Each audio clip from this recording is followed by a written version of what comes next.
கற்றதனாலாய பயனென்கொள் வாரறிவன் நற்றால் தொழார் எனின். இது என்ன புது பாடல்? இது திருக்குறளின் 2ஆம் குறள். இந்த குறளின் பொருள் என்ன?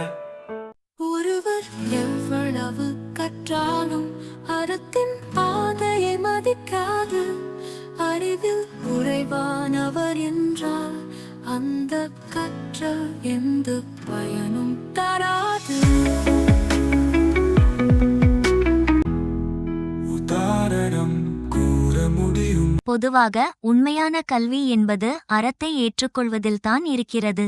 கற்றல் என்றால் புத்தக அறிவு மட்டுமல்ல, அதனோடு நல்லொழுக்கமும் சேர்ந்து வர வேண்டும் என்பதே இந்த குறளின் முக்கிய சிந்தனை. இந்த குறளி எனக்கு சொல்லும்